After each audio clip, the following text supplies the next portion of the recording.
Muito bem. Os irmãos conseguem ver essa imagem que eu estou projetando? Vocês conseguem ver uma imagem? Muito bem.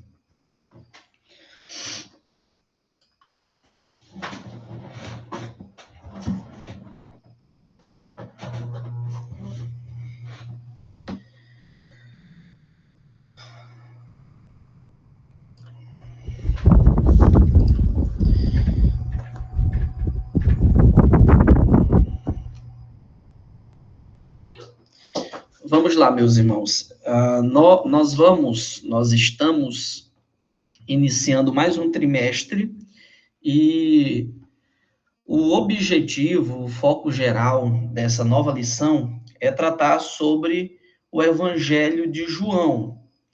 O comentarista, ele vai pegar eventos importantes que João registra e vai apresentar considerações, explicações sobre alguns milagres, sobre alguns ensinos de Jesus. Na verdade, sobre os milagres não, o foco será mais sobre as considerações e os ensinos do Senhor Jesus Cristo.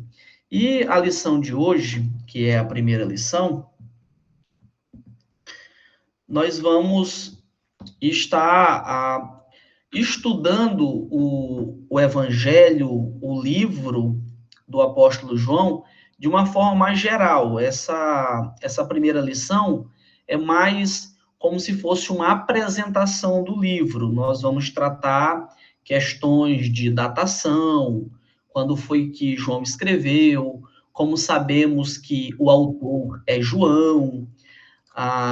Nós vamos tratar de questões como o contexto histórico que João estava inserido e também outros assuntos gerais relacionados ao Evangelho. Então, basicamente, essa primeira aula, essa primeira lição é uma introdução ao Evangelho de João, tá?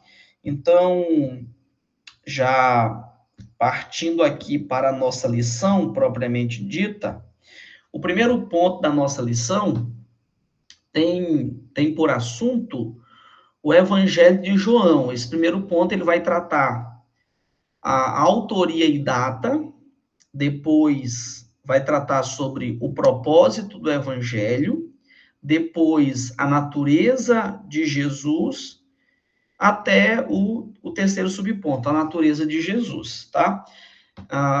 Já indo aqui para o assunto da autoria e data, que é o primeiro subponto, está escrito assim: o apóstolo João é autor do evangelho que leva o seu nome. A confirmação da sua autoria encontra-se no próprio texto e também nos escritos dos denominados pais da igreja.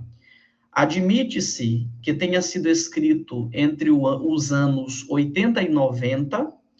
De acordo com os estudiosos, o Evangelho de João apresenta uma doutrina genuína sobre a divindade de Jesus Cristo. Assim, as expressões verbo divino e a palavra que se fez carne são de grande importância neste quarto evangelho, tá bom? Vamos aqui para o texto que eu organizei. O texto que está aparecendo para vocês aí na tela, ele, na letra A, ele diz o seguinte: o apóstolo João é o autor do evangelho que leva o seu nome. Eu coloquei assim: os evangelhos são considerados anônimos, pois sua autoria não é declarada claramente.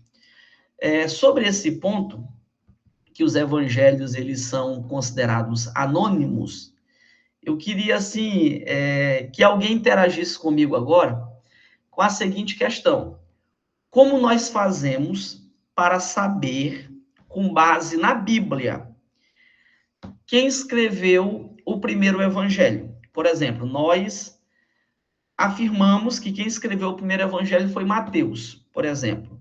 Mas há alguma informação no primeiro evangelho que nos confirme que o autor dele é Mateus? Existe alguma informação?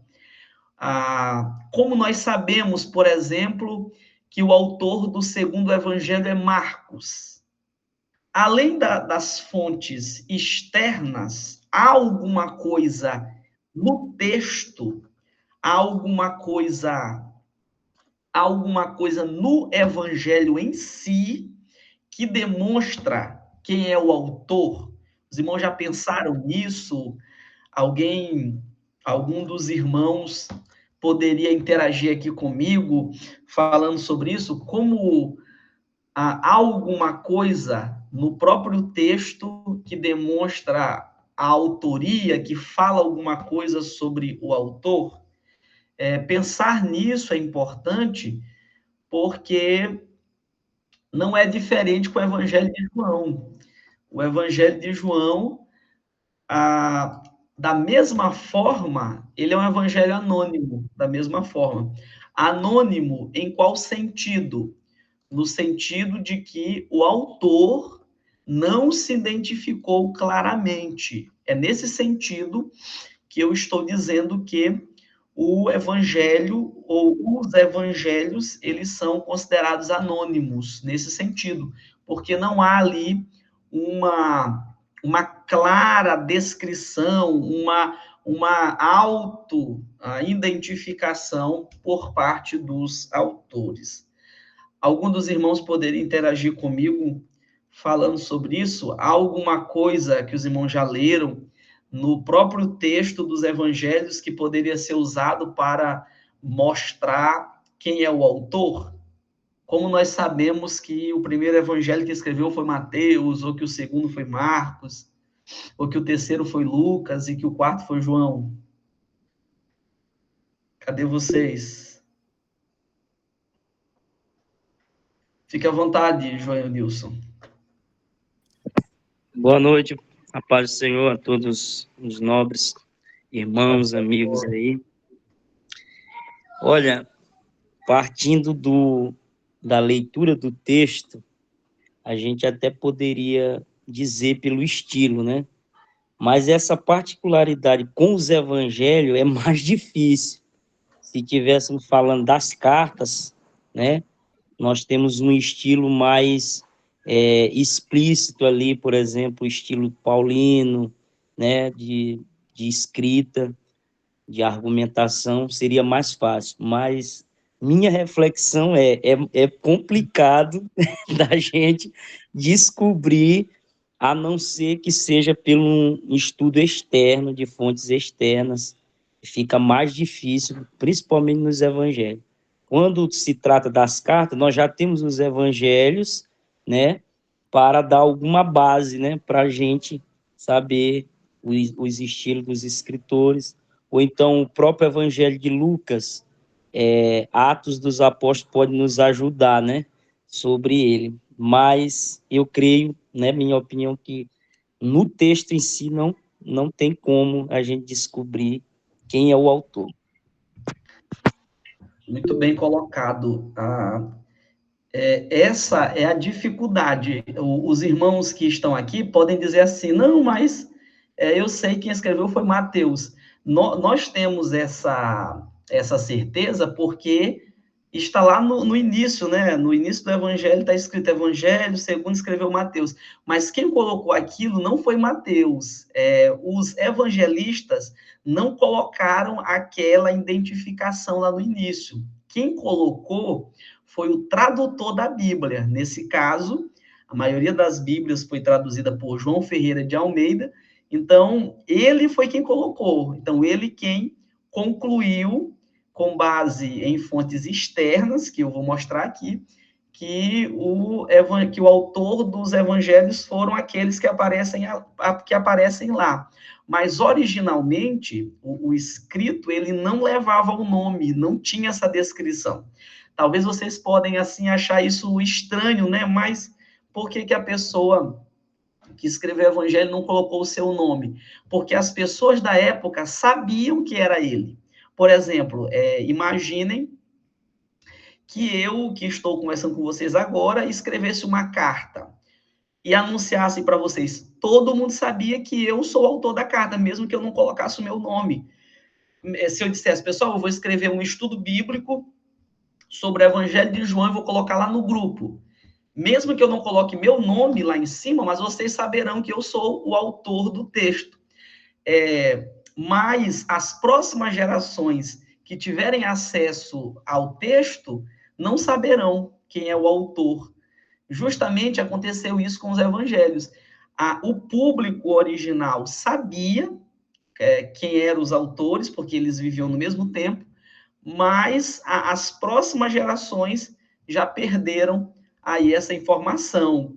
Então, nós vamos ver aqui, com o decorrer do nosso estudo, que nós sabemos por conta de pessoas que eram da época, nós chamamos de pais da igreja, eles viviam naquele contexto, eles eram de primeira ou segunda geração, e eles escreveram alguma coisa nos informando quais eram os autores do evangelho. Tá bom? Só fazendo aqui essa breve explicação, vamos aqui adiantar um pouco a leitura que eu estou apresentando para vocês. Eu coloquei assim: sabemos da autoria por causa da tradição da patrística. Aí eu coloquei aqui um pai da igreja, Irineu de Leão. Quem é Irineu de Leão? Ele é discípulo de Policarpo, e este, no caso Policarpo, era discípulo de João. Olha o que Irineu de Leão falou, abre aspas, João, o discípulo do Senhor, aquele que repousou sobre o seu peito, olha só, aquele que repousou sobre o seu peito também publicou o evangelho enquanto residia em Éfeso, na Ásia.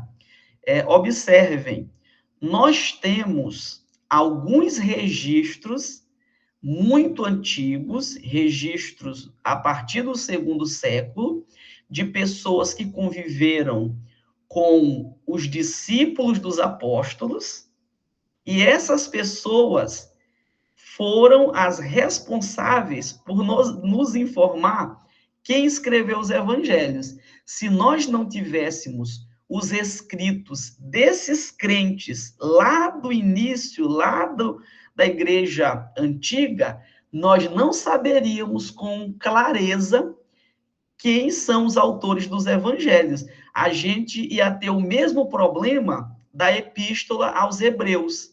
Até hoje, nós não sabemos quem é o autor da epístola aos Hebreus. Nós não sabemos, ela é anônima, porque o autor, ele não procurou se identificar, porque as pessoas da sua época sabiam quem era, mas as próximas gerações não sabiam e perderam a informação. Mas sobre os evangelhos, nós temos registros antigos que confirmam isso. Então, Irineu de Leão, ele é importante para a gente, porque ele foi discípulo de Policarpo. Policarpo já foi discípulo de João. Então, com certeza, Policarpo, que era discípulo do apóstolo João, falou para ele que João é o autor do 4º evangelho. Aí Jair Irineu de Leão deixou escrito para a gente que o João, discípulo do Senhor, aquele que repousou a cabeça no peito, ele está fazendo menção à ceia, quando João, o apóstolo, ele deita a cabeça sobre Jesus, então ele diz, esse que deitou a cabeça sobre o Senhor foi quem escreveu o 4º evangelho. Tá bom? Então, respondendo à minha primeira indagação, nós sabemos quem é o autor do quarto evangelho por causa dessas informações antigas, de crentes antigos que deixaram escrito. Lembrando que nós chamamos esses crentes de pais da igreja. Por que eles são pais da igreja? Porque eles fazem parte dos primeiros líderes da igreja. Eles foram os primeiros líderes. Eles fazem parte dos discípulos dos apóstolos. O segundo registro que nós temos, que prova que João é o autor do quarto evangelho, é o cano de Muratori. Esse cano de Muratori é um fragmento, um texto muito antigo, do final do segundo século, que os crentes lá do final do segundo século deixaram registrado quem era o autor do quarto evangelho. Olha só como o cânon de Muratori fala, abre aspas, o quarto evangelho é o de João, um dos discípulos. A seus companheiros e bispos foi pedido que todos o revisassem. Inclusive, o texto acima de Irineu de Leão também nos informa que João residia em Éfeso, na Ásia. Por exemplo, é comum que os estudiosos afirmem que João era pastor em Éfeso. Aí nós podemos, assim, perguntar, mas como esse estudioso sabe disso? Sabe porque existem registros antigos que mostram isso, e eu estou grifando aqui o registro. Foi Irineu de Leão quem informou isso, que João residia em Éfeso, na Ásia, tá bom? Eu vou mostrar aqui uma terceira fonte, que é Teófilo de Antioquia. Olha só o que ele falou. E os que foram inspirados pelo Espírito Santo, entre os quais João diz, olha só, João diz, o que João diz? No princípio era o verbo. Então, Teófilo de Antioquia, que faz parte da segunda geração de cristãos, ou da primeira, ele afirma que quem escreveu no princípio era o verbo foi o apóstolo João, tá bom? E por último, Tertuliano, que é o importante pai da igreja, diz que, abre aspas, sabemos que João, o apóstolo, foi o autor do quarto evangelho. E por último, eu citei aqui alguns pais da igreja que também confirmam que quem escreveu o quarto evangelho foi João, o apóstolo. Eu coloquei aqui Justino Marte. Justino é o nome de um grande amigo meu e de alguns dos irmãos, mas Justino é o nome de um importante pai da igreja, um importante cristão do passado, que confirmou que o autor do quarto evangelho foi João. Clemente de Alexandria, Eusébio de Cesareia confirmam isso, tá bom? Então, para fechar essa primeira consideração, basicamente o que eu disse, aos que estão chegando agora, o que eu disse é que a razão por que nós temos certeza que o autor do quarto evangelho é João, o apóstolo, é porque nós temos fontes antigas de discípulos dos discípulos que afirmam que o autor do quarto evangelho é João. Só que o próprio João não deixou isso claro na sua epístola, no seu evangelho.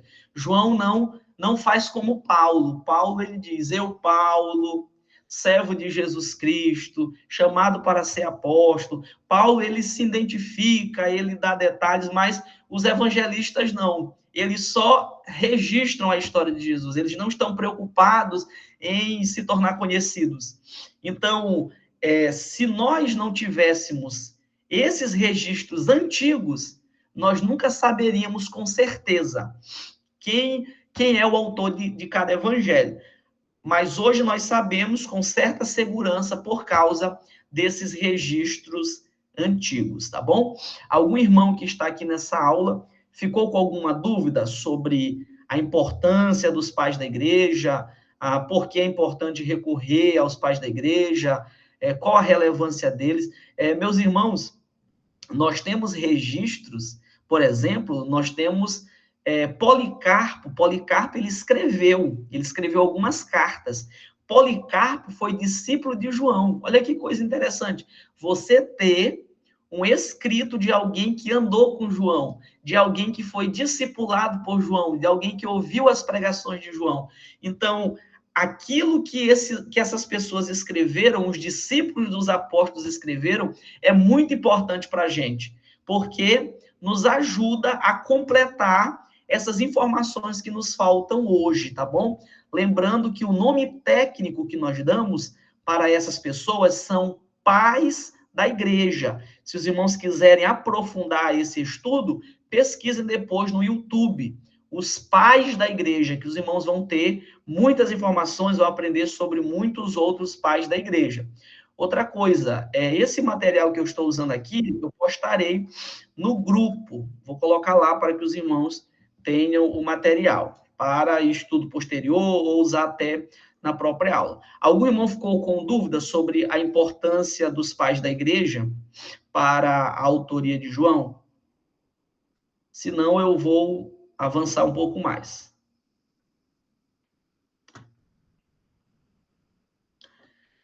Falem agora ou cale-se para sempre.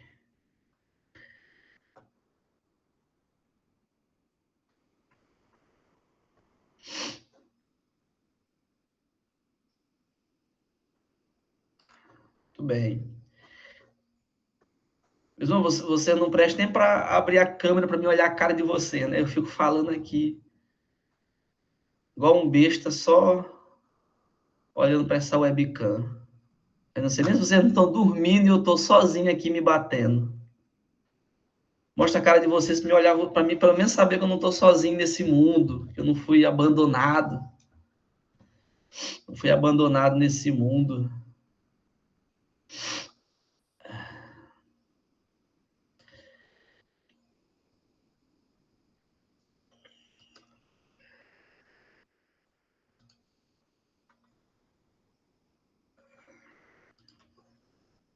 Muito bem, então, eu imagino ter ficado claro aos irmãos.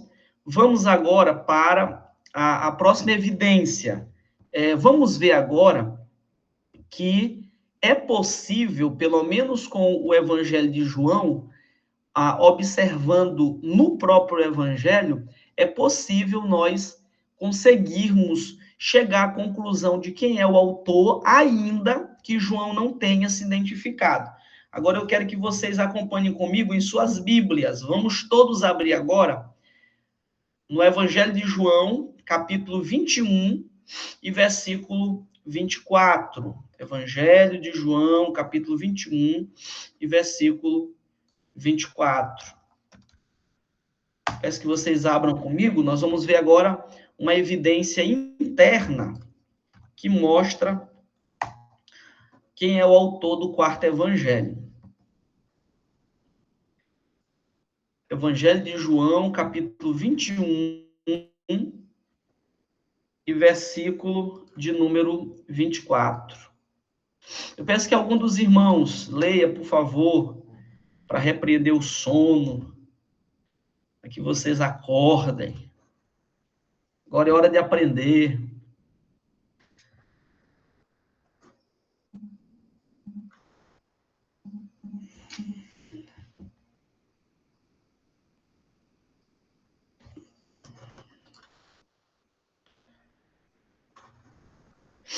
João 21 e 24. Pai do Senhor, irmãos. Pai do Senhor, irmão Rael. Pai do Senhor, meu irmão. Fique à vontade. Diz a palavra do Senhor. Este é o discípulo que testifica dessas coisas e as escreveu, e sabemos que o seu testemunho é verdadeiro. Uma evidência interna. Muito bem. O senhor vai já ler o próximo versículo, irmão Gesenildo, que é João 21 e 20, vai ser o próximo texto. Mas observem, meus irmãos, por esse texto que o irmão Gesenildo leu, apesar de que esse texto não diz que o autor é João, mas olha só o que esse texto diz. Diz que ele é um discípulo. Ou seja, esse texto aqui já nos diz que quem escreveu o quarto evangelho é um dos apóstolos, tá? Então, ele se identifica como alguém do grupo de Jesus. Então, mais provavelmente, ele está dizendo que ele faz parte do colegiado dos discípulos que andavam com Jesus. Olha só o texto. Este é o discípulo que testifica dessas coisas e as escreveu. Tá bom? Então, ele testifica, ou seja, ele viu, ele é uma testemunha, ele era alguém que viu aquelas coisas, ele é uma testemunha ocular dos fatos, e ele também diz que ele é um discípulo de Jesus. Aí a gente já tem, pelo menos, delimitado que pode ser um dos 12, tá bom? Agora, o outro versículo que nós vamos ler agora, o Mogesnildo vai ler, que é o versículo 20 em diante, já vai nos dar mais clareza de quem é esse autor. No mesmo capítulo 21.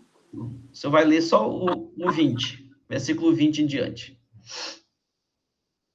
E Pedro, voltando-se, viu que o seguia aquele discípulo a quem Jesus amava, e que na ceia se encostara também sobre o seu peito, e que dissera: Senhor, quem é que de ti há de trair?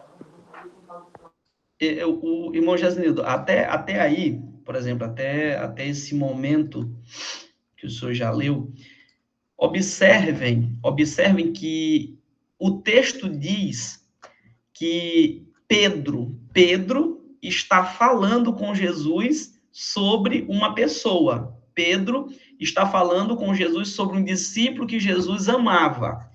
Observem que existem 3 discípulos que são os mais próximos de Jesus. Existem 3, que é Pedro, Tiago e João. Quem está falando é Pedro, então já não pode ser Pedro. Só sobra 2, só sobra 2 opções. Tiago e João. Pedro diz que esse discípulo é alguém que Jesus amava. Então, do trio mais próximo de Jesus, Pedro já sai porque ele está falando dessa pessoa. Então, só sobra Tiago e João. A gente sabe que não pode ser João o autor do 4º evangelho, porque esse evangelho foi escrito muito antigo. Ele é um dos mais antigos do Novo Testamento. E Tiago, ele morreu muito cedo. Tiago morreu em torno do ano 44. E esse evangelho foi escrito já depois do ano 80. Então, Tiago não pode ter sido o autor, porque ele já tinha morrido nessa época. Não é Pedro, porque Pedro está falando dele. Não é Tiago, porque Tiago morreu muito cedo. E só sobra o apóstolo João. Só sobra ele. Agora, se a gente continuar a leitura, nós vamos concluir isso. Moisés pode continuar a leitura. A partir do 21 em diante. Vendo Pedro a este, disse a Jesus: Senhor, e deste que será? Disse-lhe Jesus: Se eu quero que ele fique até que eu venha, que te importa a ti? Segue-me tu. Continua. Pode continuar. Divulgou-se, pois, entre os irmãos o dito de que aquele discípulo não havia de morrer.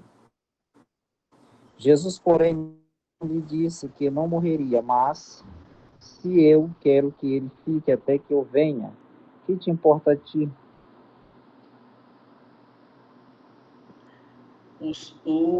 Observem, este é o discípulo que testifica destas coisas.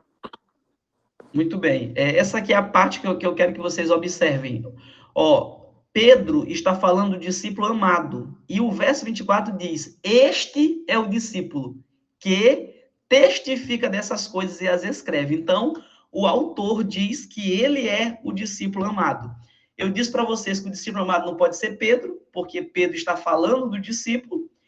Não pode ser Tiago, porque Tiago morreu muito cedo. E o único que sobra é o apóstolo João. Então, o que o texto nos diz? Nos confirma que o autor do evangelho é o discípulo amado. E a gente sabe que o discípulo amado é João, porque dos 3 mais próximos, 2 não podem ser. Não pode ser Pedro, não pode ser Tiago. Então, só sobra o apóstolo João. Então, eu estou mostrando para vocês, talvez, alguém não esteja entendendo por que eu estou argumentando isso, mas essa é a forma de saber quem é o autor do quarto evangelho. A gente recorre aos testemunhos antigos, ao testemunho dos pais da igreja, que eu já mostrei aqui, e nós também recorremos ao próprio texto em si. Então, o próprio texto nos dá um caminho para entender que, de fato, o autor do quarto evangelho é o apóstolo João. Tá bom? Então, irmão Brito, se levantou a mão, fique à vontade.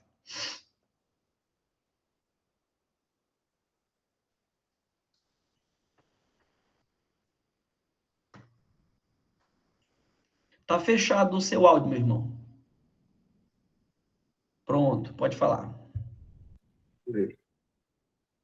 Mais uma vez, a paz do Senhor para todos. A minha pergunta aqui, irmão, é muito rápida. É o seguinte: como foi João que escreveu esse evangelho? Ele está falando isso que Pedro falou. Então, significa dizer que mesmo ele não se declarando, entendeu? Mas ele está, podemos dizer assim, intrinsecamente dizendo que é ele, é isso? Nesse caso, irmão Brito, o que acontece? João, ele não quis claramente se identificar, mas ele se identifica como discípulo amado. Ele se identifica assim, ele diz, Pedro está falando discípulo amado, e João diz, este é o discípulo quem escreve. Então, ele está, vamos dizer assim, o autor do quarto evangelho, ele não diz o nome dele, mas ele diz que ele é o discípulo amado. Aí a gente faz uma dedução. Existem 3 discípulos que são mais próximos de Jesus, que poderiam ser o discípulo amado. Podia ser Pedro, podia ser Tiago, podia ser João. São os 3 mais próximos. A gente sabe que não é Pedro, porque Pedro é quem está falando dele. Então, Pedro é o outro. E a gente sabe que não é Tiago, porque Tiago morre muito cedo, lá em Atos 12. Então, por dedução, a gente sabe que o discípulo amado é o apóstolo João. Então, ele não diz o nome dele, mas ele usa essa característica para se identificar. Ele nos deu uma pista, e a pista que ele deu é que ele é o discípulo amado. Tá bom? Esse é o caminho para a gente chegar à conclusão. Porque, assim, irmão Brito, se o texto diz que o autor é o discípulo amado, podia ser Pedro, porque Pedro também era um discípulo muito amado. Podia ser Tiago, porque Tiago também é muito próximo de Jesus. Só que aí a gente sabe que não é nem Pedro nem Tiago, pelas razões que eu já apresentei. Aí só sobra João. Aí a gente tem essa indicação bíblica de que o discípulo amado é João, e a gente também tem, para completar, o testemunho de vários pais da igreja que confirmam que, de fato, o autor do evangelho é João. Então, a gente tem uma evidência bíblica e também tem a evidência da história da igreja para confirmar. Muito bem, irmão. Ficou claro, meu irmão? O que eu fico vendo aqui, né, que o senhor está acabando de falar, é que, embora ele não diga de fato, sou eu, João, mas ele está dizendo que é ele, em outras palavras, né? Exatamente. Indiretamente, ele está se identificando, indiretamente. Obrigado. Muito bem. Agora, isso não acontece com Mateus e Marcos. Isso não acontece. Mateus e Marcos, eles não dão, assim, essas pistas para a gente, não. João, ele nos deu aí uma pista até mais clara. Então, tudo bem. Assim como o irmão Brito, os irmãos podem interagir, fazer suas perguntas. Vamos agora avançar um pouco mais, e agora vamos falar da datação, a datação desse evangelho. Como nós sabemos quando foi escrito esse evangelho? Eu coloquei algumas informações aqui no PDF. Eu coloquei assim: é considerado o evangelho mais velho e o que completou doutrinariamente as biografias de Jesus. O que eu estou querendo dizer aqui, meus irmãos? O Evangelho de João, quando nós comparamos ele com os outros 3 evangelhos, a gente percebe que o Evangelho de João é aquele que mais enfatiza a divindade de Jesus. Quando nós pegamos Mateus, Marcos e Lucas, nós vamos perceber que eles gastam mais tempo mostrando o ministério de Jesus. Então, eles mostram Jesus indo da Galileia para a Judéia, da Judéia para a Galileia, indo para Nazaré, indo para Cafarnaum, entrando em Jerusalém. Eles gastam mais tempo mostrando, assim, a trajetória de Jesus. Só que fica, assim, um vazio no seguinte, de que eles não falam muito da divindade de Jesus. Não há tantas partes em que os evangelistas dizem assim, Jesus é Deus, este é o verbo de Deus. Nós não temos muitos textos dizendo isso. Então, parece que João, ele lê os 3 evangelhos e resolve escrever um evangelho completando aquilo que os 3 não enfatizaram. Então, João, diferente dos 3 evangelhos, ele não gasta muito tempo com a trajetória de Jesus. Basicamente, o evangelho de João é só a última semana de vida de Jesus. Basicamente, o evangelho todinho é João falando da última semana de Jesus. Se vocês observarem com calma, João não dá ênfase a muitos detalhes da vida de Jesus. O foco dele é falar dos discursos de Jesus, é ensinar a divindade de Jesus e falar como foi a última semana de Jesus. Então, João é aquele que mais fala da última semana do Senhor, a semana que antecede a crucificação e ressurreição. Então, por causa disso, porque João ele é bem diferente dos outros, vem a conclusão de que João é um evangelho mais antigo. É como se João ele estivesse sabendo que os outros escreveram, os outros já escreveram seus evangelhos, João já conhece os outros evangelhos, aí ele resolve escrever o que faltava nos outros, por assim dizer. Claro, meus irmãos, quando eu falo assim, faltava, não quer dizer que os outros estão incompletos, porque cada evangelista tinha o seu objetivo. O objetivo de Mateus era mostrar Jesus como o Messias anunciado no Antigo Testamento. Então, é por isso que Mateus não gasta tanto tempo com a divindade de Jesus. Ele quer mesmo mostrar que em Jesus se cumpre o Antigo Testamento. Já o foco de Marcos é mostrar que Jesus ele é obediente, ele é um servo, ele é alguém que obedece e é alguém que faz muitos milagres. E Marcos, ele gasta muito tempo nos milagres. Se vamos observarem, Marcos é bem pequeno, só 16 capítulos, mas ele cita milagre, ele registra muitos milagres. Porque o foco dele é mostrar que Jesus é um servo, mas que realiza milagres. E Lucas já enfatiza mais a humanidade de Jesus. Então, Lucas descreve muitos detalhes humanos, já descreve que Jesus suou gota de sangue, faz questão de dar detalhes. E porque cada um tinha um objetivo específico, eles não enfatizaram muito. Aí João, como é o mais antigo, ele já vem depois e já completa tudo aquilo que não foi tão enfatizado nos 3 evangelhos anteriores. Tá bom? Eu coloquei aqui algumas evidências, mais evidências que mostram que João é o evangelho mais antigo. Eu coloquei assim: todos os evangelhos possuem similaridades, mostrando que houve cópia de informação. João é o oposto, quase não descreve eventos dos outros evangelhos. O que eu quero dizer com isso, meus irmãos? Quando a gente lê os 3 primeiros evangelhos, Mateus, Marcos e Lucas, a gente percebe que existe muita semelhança neles. Eles escrevem, às vezes, da forma idêntica. Apesar de que Mateus, ele viu o milagre acontecer, apesar de que ele viu, e Marcos, que está escrevendo o que Pedro viu, apesar de que os 2 viram, mas é impossível que eles façam as mesmas observações com as mesmas palavras. Só que quando a gente lê, às vezes, até na hora de fazer alguma consideração, é idêntica a consideração deles.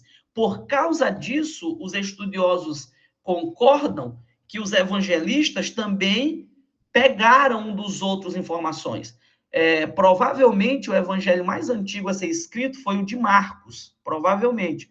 A maioria dos estudiosos concorda que quem escreveu o primeiro evangelho foi Marcos. Então, Marcos escreveu, aí Pedro observou o que Marcos escreveu.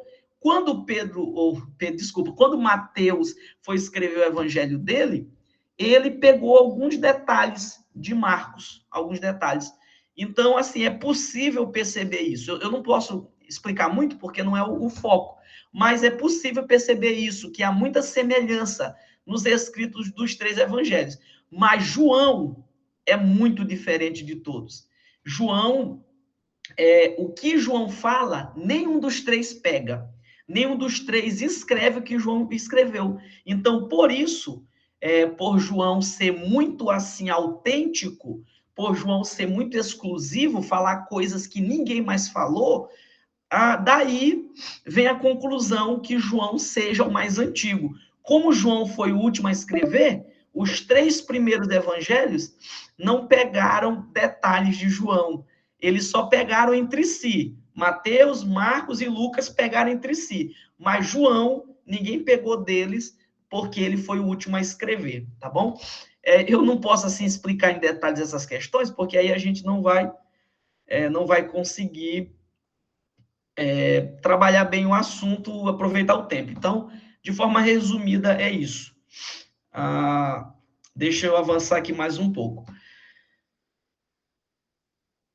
Outra coisa, o Evangelho de João, ele trata de temas mais avançados. João trata de temas como Logos e a divindade de Jesus. Então, como João, ele tem assim uma teologia, ele tem um ensino mais avançado que os demais apóstolos, conclui-se que João ele já está escrevendo depois de muito tempo. Parece assim que ele já está bem esclarecido, parece que ele já está bem assim entendido, ele já teve muita revelação, ele já estudou muito. Então, quando ele escreve de uma forma muito avançada.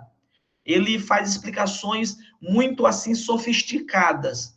E essa é uma das razões para se crer que ele escreveu por último, já escreveu depois de muito tempo.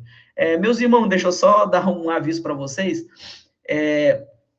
A nossa reunião ela vai terminar em 14 minutos. Eu acabei de ser aqui avisado pela plataforma, tá bom? Então, eu vou tentar aqui resumir antes de dar os 14 minutos, para a gente poder não ter que fazer uma outra reunião, tá? Então, eu vou tentar correr mais um pouco aqui.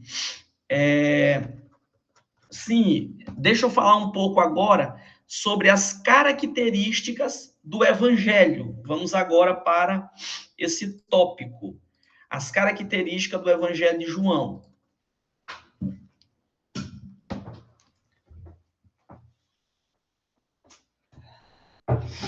Só estou aqui organizando o meu ventilador, só um instante.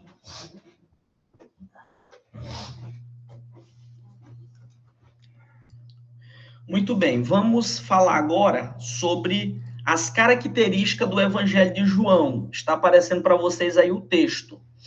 Eu anotei assim: ele é totalmente distinto dos evangelhos sinóticos. O que são os evangelhos sinóticos? São os 3 primeiros evangelhos: Mateus, Marcos e Lucas. João, quando ele é comparado, qualquer irmão que lê, que vier lendo, que lê Mateus, que lê Marcos e lê Lucas, percebe que há uma semelhança muito grande nos 3. Mas quando vai ler João, percebe que João é muito diferente. Percebe que João ele é totalmente assim diferenciado dos demais evangelhos, dos evangelhos chamados sinóticos. A primeira coisa que diferencia João, que eu coloquei aí no material, ele é muito simbólico. Nós vamos ver que nenhum dos 3 evangelhos tem essa linguagem tão simbólica como João. João, por exemplo, apresenta Jesus como água viva. João fala muito de trevas e luz. João apresenta Jesus como pão vivo que desceu do céu, como Jesus sendo a videira verdadeira.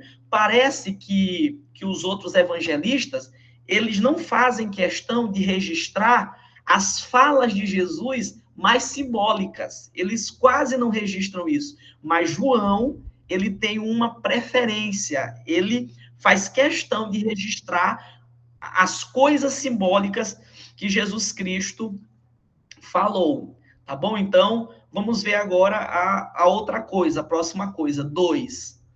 Ele escreve eventos exclusivos. Percebam que só João registrou o milagre em Caná da Galileia, o milagre da transformação de água em vinho, só João registra. Só João registrou o encontro de Jesus com Nicodemos. Só João registrou a ressurreição de Lázaro. Só João registrou o momento em que Jesus lava os pés dos apóstolos. Percebam que isso nos faz entender que João ele é o mais antigo, porque João parece que ele já percebeu o que faltou nos outros, parece que ele já percebeu o que os outros não escreveram, e aí ele já escreve um evangelho com todas as partes que faltavam nos outros, tá bom? Vamos aqui, vamos correr que estamos indo para o final. Vamos agora para a terceira distinção de João dos demais evangelhos. João é o que registra os diálogos longos. João é o único que registra a conversa de Jesus com Nicodemos. Jesus e a mulher samaritana. Jesus e os judeus no templo. Aquele discurso de Jesus da última semana, do 13 ao 17 de João, ninguém mais registra. É um evento exclusivo do Evangelho de João. Quarto, João é o único, é o que mais dá ênfase no Espírito Santo, no sentido do ministério do Espírito Santo com a igreja. João dedica pelo menos aí 3 capítulos inteiros para falar sobre o ministério do Espírito Santo. Quinta diferença de João para os demais evangelhos. João não registra o nascimento de Jesus. João, ele faz uma menção muito rápida ao batismo de Jesus, não registra a tentação no deserto, não registra as parábolas de Jesus, ele não registra. João não registra as expulsões de demônios, tá bom? E ele já dá uma outra ênfase na última ceia. Então, percebam que João faz questão de não gastar tempo com aquilo que os outros evangelistas já haviam registrado, com aquilo que os outros evangelistas já tinham discorrido. Então, parece que João está querendo escrever um evangelho com aquilo que ainda falta, com as coisas que ainda não foram mencionadas, com aquilo que ainda não foi discorrido. Por isso, eu repito, é que se conclui que João foi o último evangelho a ser escrito. E, por último, a última diferença é que João registra somente 7 milagres. Todos os demais evangelistas estão aí lotados de milagres. Mateus, por exemplo, no capítulo de número 8 e 9, é só milagres. 8 e 9 de Mateus é uma lista imensa de milagres. João não. João faz questão de focar apenas em 7 milagres. João foca apenas na transformação da água em vinho, na cura do filho do oficial do rei, na cura do paralítico no tanque de Betesda, na multiplicação dos pães e dos peixes, Jesus anda sobre o mar, na cura do cego de nascença e na ressurreição de Lázaro. Então, observem que, diferente dos outros evangelistas que querem apresentar o máximo de milagres possíveis, João não. João, ele tem um foco muito específico. João, ele está apenas assim, direcionado, apenas querendo focar nos milagres ali mais importantes para eles e que não foi tão enfatizado pelos outros, tá? Então, muito bem, Joanilson, fique à vontade.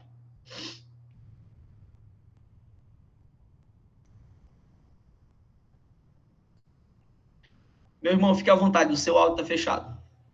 Só para corroborar com essa sua última fala sobre a questão do como João ele pinça os milagres e eles têm o propósito claro, né? E isso está explícito lá no capítulo 20, deixa eu ler aqui, e o versículo de número 30, ele diz claramente isso. Jesus, pois, operou também na presença de seus discípulos muitos outros sinais que não estão escritos neste livro. Estes, porém, foram escritos para que creias que Jesus é o Cristo, o Filho de Deus, para que crendo tenhas vida em seu nome. Então, ele deixa claro o propósito dele ter selecionado esses milagres, né? Apresentar, claro, Jesus como Deus, assim como as 7 declarações ao longo do livro, eu sou, e também 7 sinais e os, se não me engano, 7 discursos, grandes discursos que tem. É isso.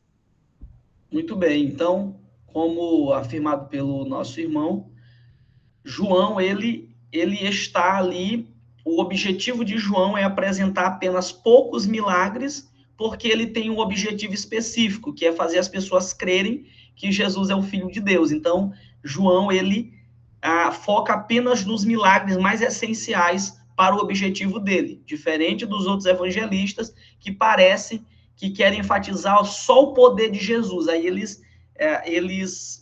na verdade, deixa eu reformular a minha frase. Os outros evangelistas, eles querem enfatizar o poder de Jesus e também a sua divindade. Então, eles acabam registrando o máximo de milagres possíveis. João não, parece que o foco de João está mais na divindade de Jesus, por isso que ele foca apenas em 7 milagres, tá? E para nós terminarmos falando sobre o propósito do Evangelho de João, lá em João, capítulo 20, e versículo 31, João diz que o seu objetivo é fazer as pessoas crerem que Jesus é o Filho de Deus. Como a gente aprendeu no trimestre passado, dizer que Jesus é Filho de Deus não é uma afirmação simples, não é apenas uma linguagem simbólica. Quando João diz que ele quer que as pessoas creiam que Jesus é Filho de Deus, o que na verdade ele está dizendo é que através do evangelho dele, ele quer que as pessoas creiam que Jesus é divino. Ele quer que as pessoas creiam que Jesus tem a mesma essência do Pai. Ele quer que as pessoas creiam que Jesus é Deus igualmente ao Pai. Então, nos primeiros versículos do Evangelho, ele diz isso. Ele diz que Jesus estava no princípio, que ele é o Verbo e que ele é Deus. Ele diz isso.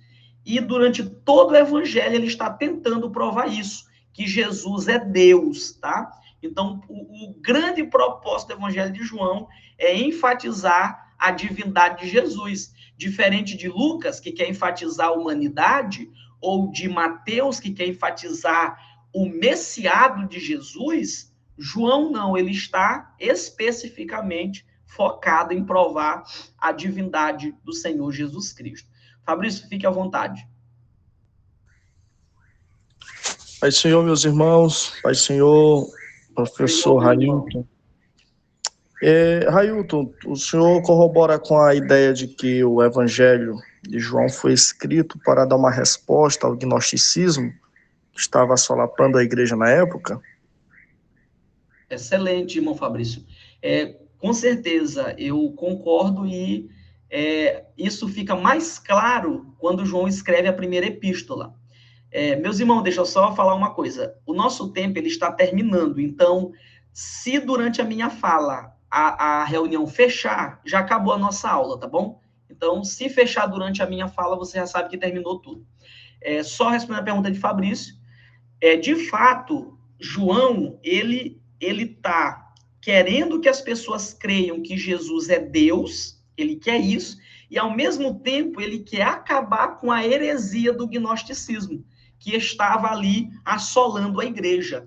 Então, João, ele está, assim, indiretamente querendo mostrar que Jesus é Deus, que ele é divino, e ao mesmo tempo que ele é humano, em alguns momentos João enfatiza isso, mostrando ali a vida de Jesus e os seus relacionamentos humanos, ele está respondendo aos gnósticos, mas o maior propósito de João é mostrar que Jesus é filho de Deus. Eu concordo que ele está lidando com essa seita, mas que o seu maior propósito é mostrar a divindade do Senhor Jesus Cristo, tá bom, meus irmãos? Eu tenho só um minuto, então eu quero agradecer a atenção dos irmãos, agradecer esta aula. Eu vou organizar a próxima aula para não acontecer esse problema de fechar a aula do nada, tá bom? Então, quero agradecer a atenção dos irmãos e colocarei o material lá no grupo e talvez gravarei alguns áudios a mais com explicações, tá bom? Que Deus em Cristo abençoe cada um dos irmãos e que a nossa aula seja riquíssima. A aula já vai fechar. Os irmãos estão levantando a mão, botem a pergunta lá no grupo, tá bom? Quem tiver querendo fazer pergunta, bote no grupo. A aula já vai fechar. Tá bom? Então, até a próxima, meus irmãos. Até a próxima aula. Que Deus em Cristo nos abençoe.